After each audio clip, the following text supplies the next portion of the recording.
Hello students and welcome back to आपके अपने channel Nitesh Tiwari e learning में। आज हम डिस्कस करने वाले हैं मिड टर्म एग्जामिनेशन आपका 2024-25, जिसमें क्लास 11th आपका हिंदी का एग्जाम था, साथ ही मॉर्निंग शिफ्ट का आपका पेपर है।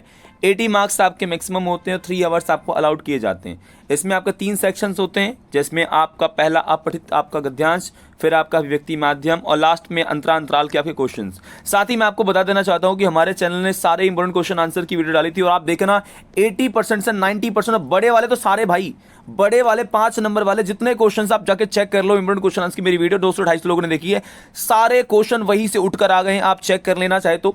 आप चाहते हो फाइनल एग्जाम की तैयारी मेरे साथ करना, हमारे साथ करना, हमारी फैमिली का हिस्सा बन करके चैनल को सब्सक्राइब करो, बेल आइकन को जरूर दबा दो। आओ डिस्कस करते हैं थोड़ा सा पेपर को। भाई कैसा आया था आपका पेपर? ये पैसेजेस होते हैं जिनको सीधा नहीं पढ़ना होता है, मैंने बच्चों को हमेशा समझाया हुआ है। आपको सबसे पहले क्वेश्चन में जाना होगा, क्वेश्चन से मिलती जुलती बात अगर आपको पैसेज में जहां दिखे उससे रिलेटेड आसपास आपका आंसर लगभग मिल जाता है।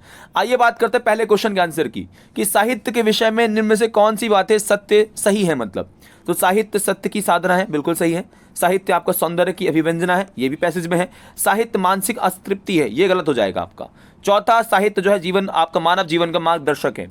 तो अगर आपने पहला, दूसरा और चौथा लगाया है ऑप्शन का, बिल्कुल परफेक्ट, 100% यही सही है। अगला क्वेश्चन आपका है, गुणात्मक साहित्य सदैव प्रासंगिक बना रहता है, ठीक है। उसके बाद कह रहा है कि साहित्य मनुष्य जीवन के लिए एक प्रकाशवान दिशा का प्रदान करता है। देखो कथन और कारण दोनों सही हैं, लेकिन व्याख्या नहीं कर रहे, तो आपका ऑप्शन का हो जाएगा। सही तो है पर व्याख्या नहीं कर रहे क्योंकि दोनों का रिलेशन ज्यादा नहीं है। थर्ड क्वेश्चन आपका था, साहित्य का लक्ष्य क्या नहीं है? सत्य को उजागर करना है, समाज की विवेक शक्ति को आपका जागृत करना है, या फिर आपका समाज की दिक भ्रष्ट करना है, मतलब आप दिशा भ्रष्ट करनी है, या मानव को एक प्रकार से रस सिक्त करना है। इसका सही ऑप्शन है जो नहीं करता है वो है समाज को दिग्भक्त। अगर आपने गा लगा रखा है, बिल्कुल 100% यही आंसर सही है आपका। अगला क्वेश्चन आपका आया था, साहित्य किसका दर्पण है? भाई देखो साहित्य जो है हमारा है वो हमारे समाज का दर्पण है। जैसा समाज होगा वैसा साहित्य होगा। साहित्य में परिवर्तन के क्या कारण है? साहित्य में परिवर्तन क्यों हो रहा है? भाई देखो लगातार आपका इसमें नई विचारधारा आ रही है, नई चीजें आ रही हैं, नई चीजें ऐड हो रही हैं, तो आपका साहित्य जो है उसमें परिवर्तन आपका लगातार हो रहा है। ये पॉइंट्स आपको बता देने हैं। साथ ही आप अगला, कालिदास और शेक्सपियर की आपकी आदि साहित्यकारों की प्रसिद्धि के कारण क्या मानते हैं? सबसे बड़ा कारण अगर मैं बोलूँ तो उनकी कृतियाँ, उनकी जो आपकी कृतियाँ, जो चीज़ें उन्होंने लिखी हैं वो हैं। साथ ही साथ आध्यात्मिक और मानसिक आपकी तृप्ति इसमें मिल जाती है, लोगों को अच्छा लगता है। ये कारण है कि शेक्सपियर आपके जो कालिदास हैं, और हाँ रस सुधा जैसे लोगों हृदय को आत्मवलित करती है, मतलब लोगों को अच्छा फील कराती है। ये पॉइंट्स आपको इसमें लिख देने थे। साथ ही अगला है, प्रेमचंद के अनुसार साहित्य का क्या लक्ष्य होना चाहिए? भाई देखो साहित्य का लक्ष्य आपका है सुरुचि, एक प्रकार से ये जगाती है, क्या जगाती है? सुरुचि जगाती है। आध्यात्मिक और मानसिक तृप्ति आपको बताना है कि आपका प्रेमचंद कहते हैं कि व्यक्ति को आध्यात्मिक और मानसिक जो तृप्ति आपको मिले वही आपका साहित्य की रुचि है। साथ ही शक्ति और गति प्रदान हो, हमारे प्रकार से सौंदर्य प्रेम ना मिले, तो वो सारी पॉइंट्स यहाँ पे आपका प्रेमचंद जी बताते हैं। दूसरा पद्यांश जिसमें आपको पढ़ना था, उसके बाद इसके आंसर्स हैं।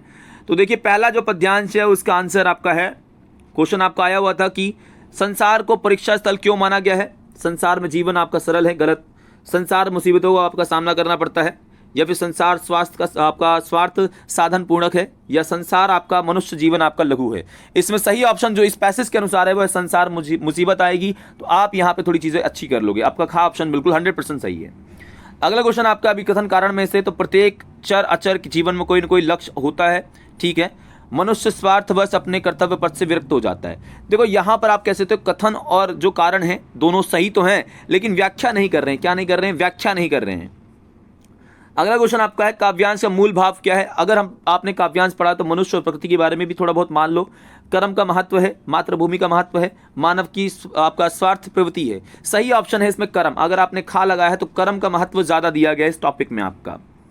अगला क्वेश्चन आपका इसमें आया था, मनुष्य स्वार्थी कैसे है? भाई देखो मनुष्य स्वार्थी कैसे है, इसके बहुत रीजन है। पहली बात तो आप कहो कि मानव केवल अपने बारे में सोचता है, अपने बारे में सोचता है, आपका मौज भरे एक प्रकार से मौज मस्ती करता है, खाता पीता है, अपना हंसता जागता, अपने सुख के बारे में सोचता है, ये मानव आपका स्वार्थी है। दूसरा, मनुष्य और अन्य जीवों में क्या अंतर है? देखो मनुष्य जो है वो आपका बुद्धिमय होता है, उसमें बुद्धि होती है, उसमें बल होता है, उस आपका जागरूक होता है, तो ये आपका बाकी जीवों से थोड़ा अंतर है।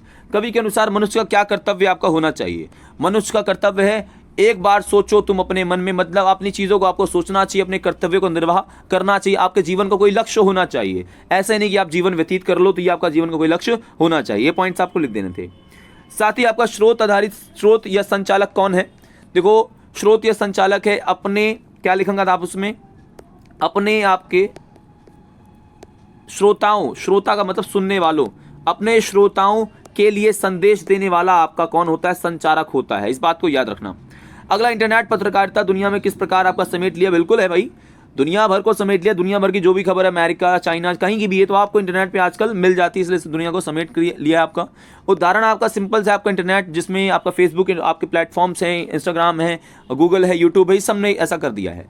रेडियो जनसंचार का कौन सा माध्यम है? आपका स्रोत, ये आपका श्रव माध्यम है, श्रव, ठीक है, आपको सुनने के माध्यम से आप सुन सकते हो, श्रव माध्यम आपका ये है। उसके बाद इसमें आपका गांधी जी के क्या विचार थे? भी गांधी जी का मानना था कि ये आपका लोगों को जागरूक करता है, लोगों को शिक्षित कर रहा है, लोगों को मतलब अच्छे विचार उनके बारे में इसमें थे। उसके साथ ही आपको यहाँ पे एक निबंध लिखना था, ये आपको विषय दे दिया गया था ग्रीष्मकालीन आपका स्मरणीय दिन। कुछ भी आप बना करके एक स्टोरी, थोड़ा सा यहाँ टाइटल लिखना था, फिर आपको एक स्टोरी बना करके कहानी के बारे में जो भी आप लिख सकते थे, सिंपली आपको इसके नंबर मिल जाते हैं। पांचवा आपका है कि इसमें आपको एक पत्र लिखना था, आपको संपादक को, मतलब समाचार पत्र को। सबसे पहले आपको परीक्षा भवन, आपको क्योंकि आप किसी जगह पे थोड़ी ना हो, तो परीक्षा भवन लिख दो, क्योंकि इसमें कहीं नाम है भी नहीं। दूसरा आपका यहाँ पे बताओ कि भैया यहाँ पे आप थोड़ा सा डेट लिख दो, उसके बाद परीक्षा भवन के बाद अपना जो डेट, उसके बाद आपका जो परीक्षा भवन है, मतलब दैनिक जो समाचार है, जिसका नाम हिंदुस्तान टाइम्स हो सकता था, टाइम्स ऑफ इंडिया नाम लिख दिया। अब उसका बहादुर शाह जफर मार्ग लिख देना था। फिर विषय लिखना था, विषय के बाद आपका नीचे जाके महोदय करके शुरुआत करनी थी, ये समस्या है, ये बातें मैं करना चाहता हूँ, नए भारत के बारे में, नई चीज़ों के बारे में। लास्ट में भव दिया और साथ धन्यवाद करके खत्म करना था। ये आपका चीज़ें हैं। 6 क्वेश्चन आपका था कि भाई आपका विद्यालय है, उसमें वार्षिक आयोजन, आपको प्रतियोगिता है, उसमें प्रतिवेदन है। प्रतिवेदन में बहुत सिंपल होता है कि भाई आपको वार्षिक प्रतियोगिता, आपका खेल प्रतियोगिता है, तो आपको प्रधानाचार्य करके स्टार्टिंग करना था थोड़ा सा। फिर उसके बाद आपके टीम होगी, उस टीमों में आपका 4-5 लोगों के नाम की भी, ये सदस्य हमारे खेल प्रतियोगिता के सदस्य हैं, इसको करवाएंगे, वो सारा का सारा आपको नाम लिखना था और डेट लिखनी थी, भाई किस डेट को आयोजन किया जा रहा है, इस तरीके से आपको स्टार्ट करना था। उसके बाद इनके काम बता के लास्ट में साइन करवा लेना था, जिनके नाम अपने टीचर के लिखे थे। अब आपका 7वां क्वेश्चन है कि डायरी आपकी विधा क्या होती है? डायरी जो लिखा विधा होती है, जिसमें आप पहले तो अपना डेट आप लिख देते हो, और उस डेट के विश्वास में आप डेली बेसिस पे अपने इसमें लिखते हो, तो मतलब इसको आत्मकथा कह सकते हो। ये आपका आत्मकथा जो एक शैली होती है, उसके माध्यम से लिखा जाता है। डायरी और लेखों में क्या अंतर है? देखो, डायरियाँ जो होती हैं वो व्यक्तित्व के बारे में, अपने बारे में लिखता है, और लेखकों के जो आपके नाम, अगर हम डायरी की बात करें, एनी फ्रैंक की जो डायरी आपकी है, लेखकों में आपको फणीश्वरनाथ रेणु के नाम आप लिख सकते हो, आपका जयशंकर प्रसाद का नाम लिख सकते हो, तो ये चीज़ें आपकी हो सकती हैं, सारा पॉइंट। अब वो हमारे गहरा में आपका काव्यांश है, जिसमें आपका कबीर किन चीज़ों की बात कर रहे हैं, तो आपको क्या आंसर थे इनमें? परफेक्ट जो आंसर आपका, विरह ज्वाला में जलने वाली आत्मा जिसका आवाहन कर रही है, विरह ज्वाला में जलने वाली आत्मा किसका आवाहन कर रही है? पति रूपी परमात्मा का, पत्नी रूपी नायिका रूपी। आपका ऑप्शन का है, क्योंकि आपको कबीर ने खुद को पत्नी और ईश्वर को पति माना है, तो यहाँ पे का ऑप्शन बिल्कुल परफेक्ट रहेगा 100%। काव्यांश किस आपका रूप में वर्णित है? तो आपका कबीर जी किस रूप में है? सखा में, पत्नी में, योगिनी में, पत्नी में। सही ऑप्शन आपका है पत्नी, खा ऑप्शन 100% सही है। तीसरा क्वेश्चन आपका है कि अब तो बेहाल कबीर भयो पंक्ति में क्या है? मतलब जो आपका धन की लिप्सता, मतलब धन पाने की, भोग विलास की, परमात्मा से मिलन, गा ऑप्शन, बात खत्म। गा लगाना था आपको, परमात्मा से मिलन की उन्हें बहुत ज़रूरी थी, ठीक है, तो परमात्मा से मिलना चाह रहे थे। उसके बाद 4th आपका कामिन को बालम प्यारा जो प्यासे को नीर रे, इसमें आपका कौन सा आपका अलंकार है? सिंपल आपका अनुप्रास है, आपका उत्प्रेक्षा है, उपमा है, या फिर आपका इसमें रूपक अलंकार है। इसमें जो आपका परफेक्ट अलंकार है वो है उपमा, क्योंकि उपमा दी गई है इसमें, ठीक है, गा ऑप्शन 100% सही है। अगला आपका ईश्वर के विरह में आपका जीवात्मा दुखी है और इस भाव में किस चीज़ के बारे में है? तो आपका ये है अन्न नहीं अच्छा लग रहा, ठीक है, घर से बाहर आपका चैन नहीं आता है, समाज के सम्मुख शर्म आती है, मन की अशांति। इसमें पहला, दूसरा और चौथा सही है। देखो पहला, दूसरा, चौथा किस में है? पहला, दूसरा, चौथा आपका सेकंड में ही है, खा में है, बिल्कुल परफेक्ट आंसर। किन्हीं दो पे आपको आंसर देना था। खेल खेल में यार ये करवाया हुआ है सारे, मैंने कहा ना, सारे 80 से 90% जो क्वेश्चन आंसर से मैंने करवाया था, इंपोर्टेंट क्वेश्चन आंसर में करी वीडियो डाली थी, उसमें सब आया हुआ है। आपको बताना था भाई, कृष्ण के रूठ जाने पर आपके साथी तर्क देते हैं कि भाई तुम तो हमसे जाति में भी छोटे हो, तुम किस चीज़ का तुम्हें घमंड है एक तरीके से, तो वो सारी बातें आपके जो साथी है वो डांटते हैं कृष्ण को कि खेल खेल में भला कौन रूठता है, इसके साथ हम नहीं खेलेंगे, इस तरह की बातें बतानी थी। हंसी की चोट में आपका जो कवैया, आपका कवि है वो आपकी किन बातों की बात करता है, तो यहाँ पे आपके कौन से तत्व हैं, तो यहाँ पर आकाश लिखना था आपको, आकाश एक तत्व है। यहाँ पर अग्नि एक तत्व आपको लिखना था। यहाँ पर आपको वायु एक तत्व लिखना था। यहाँ पर भूमि आपको एक तत्व लिखना था। फिर आपका जल एक तत्व लिखना था। ये सारे तत्व हैं।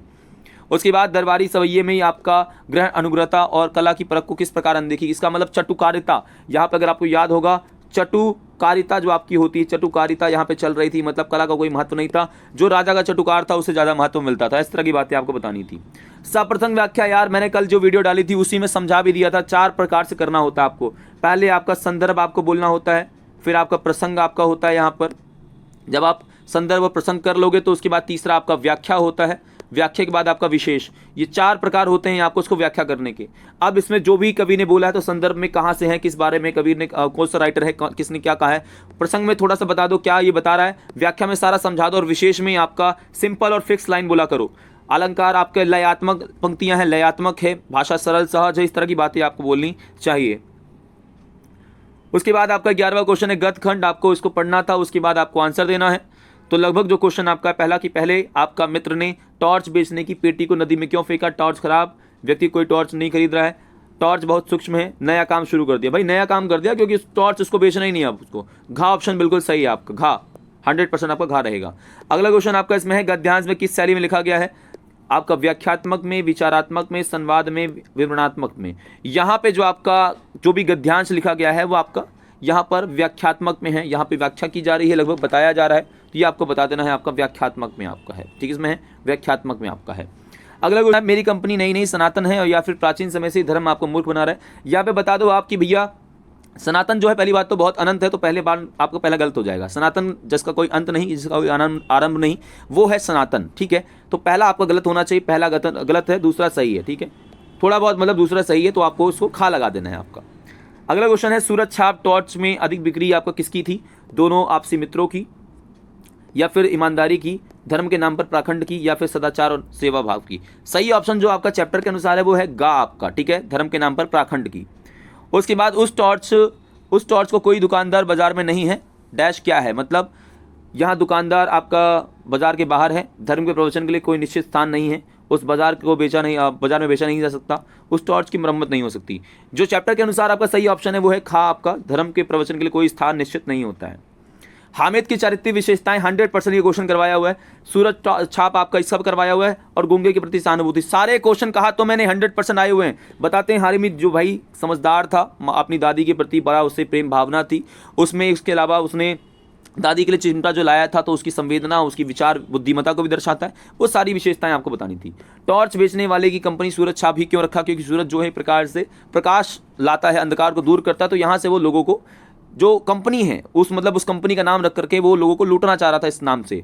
गूंगे की दया और सहानुभूति ने अधिकार, सिंपल सी बात है, ये क्वेश्चन मैंने करवाया था कि गूंगा भाई कोई भिखारी थोड़ी ना है कि तुम उसे दया दिखा दो, बस वो अधिकार चाहता है जिसका वो अधिकारी है कि उसे प्यार सम्मान से बात कर लो। सप्रसंग व्याख्या सेम कहानी, अगर आपको याद है 4 तरीके अपनाने हैं, प्रसंग, संदर्भ, व्याख्या, विशेष। 4 तरीके अपनाओ, जैसा लिखोगे थोड़ा बहुत वो चल जाएगा, कोई दिक्कत वाला बात नहीं होता है। अब 100% तीनों क्वेश्चन जाओ चेक करो, ये तीनों क्वेश्चन फिर से आ गए। भाई जन्मजात लेखक कैसे एक आपका कलाकार था, तो भैया जन्म से ही, बचपन से ही वो आपका दुकान में बैठ के आते जाते लोगों के बारे में या चित्र बनाया करता था। यहाँ तक कि एक बार क्या हुआ कि टीचर ने कोई आपकी पिक्चर बना दी किसी पक्षी की, उसको हूबहू उन्होंने उतार दिया, तो यहाँ से उनकी झलक देखने को मिलती है। प्रतिभा जो है छुपाई नहीं छुपती है। कविता में आपकी मकबूल की जो व्यक्तित्व है उसके बारे में है। देखो मकबूल जी बहुत ही साधारण व्यक्तित्व था, काफ़ी उनका अपने दादा के प्रति भी स्नेह था, अपने पिता के प्रति काफ़ी सम्मान की भावना थी, कला के प्रति बड़ा ज़्यादा वो आकर्षित थी। ये सारे पॉइंट्स आपको इसमें बताने थे। मकबूल की पहली ऑयल पेंटिंग कैसे बनी, तो भाई यहाँ पर बताना कि पिता ने मुंबई से मंगवाई थी पहली ऑयल पेंटिंग आपकी, वहाँ से उन्होंने पहली ऑयल पेंटिंग की शुरुआत करी। सारा क्वेश्चन आपको करवाया हुआ था। साथ ही आप चाहते हो कि फाइनल एग्जाम की तैयारी मेरे साथ करना, चैनल को सब्सक्राइब करो, बेल आइकन को दबा दो। जय हिंद, जय भारत।